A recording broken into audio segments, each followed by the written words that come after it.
ಇದು BS6 ಗಾಡಿ.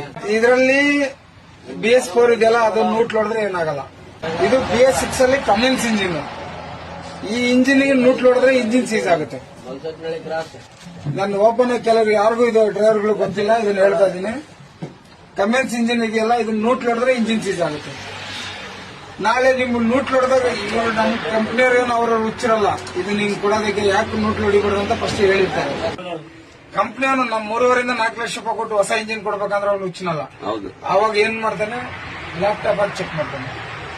ಗಾಡಿ ನೂಟ್ ಹೊಡೆದು ಓಡಿಸಿದ್ರು ಅಥವಾ ಇಲ್ಲ ಬೇರೆ ನಮ್ದೇನ ಫಾಲ್ಟ್ ಇಂದ ಆಯ್ತಾ, ಅಥವಾ ಏನಾನ ಆಯಿಲ್ ಲೀಕ್ ಆಗಾಯ್ತು, ಇಲ್ಲ ಬೇರೆ ಏನಾರ ಕಂಪ್ರೆಸರ್ ಇದಾಗ ಆಯ್ತು, ಇಲ್ಲ ಸಿಸ್ಟಮ್ ಏನಾರ ಪ್ರಾಬ್ಲಮ್ ಆಗಾಯ್ತು ಅಂತ ಹೇಳ್ಬಿಟ್ಟು ಚೆಕ್ ಮಾಡ್ತಾನೆ. ಅವಾಗ ಬರುತ್ತಲ್ಲ ಇಂಥದಿಂದ ನೀನ್ ಅದು ಲ್ಯಾಪ್ಟಾಪ್ ಆಗಿದ್ರೆ ನೀನು ಇಲ್ಲಿಂದ ಇವಾಗ ಏನಿದು ಮೈಸೂರಿಗೆ ಹೋಗುತ್ತೆ. ಮೈಸೂರಿಗೆ ಹೋಗಿ ಮತ್ತೆ ದಾವಣಗೆರೆ ಬರೋದಕ್ಕೆ ಎಷ್ಟು ಸಲ ನೀನ್ ಕ್ಲಚ್ ತುಳಿದೆ, ಎಷ್ಟು ಸಲ ಕ್ಲಚ್ ಮೇಲೆ ಕಾಲಿಟ್ಕೊಂಡಿದ್ಯಾ, ಎಷ್ಟು ಗೇರ್ ಹೊಡೆದಿದ್ಯಾ, ಎಷ್ಟು ಬ್ರೇಕ್ ಹೊಡೆದಿದ್ಯಾ, ಎಷ್ಟು ಎಕ್ಸಲೇಟರ್ ಕೊಟ್ಟಿದ್ಯಾ, ಅಷ್ಟು ತೋರಿಸ್ತೀನಿ.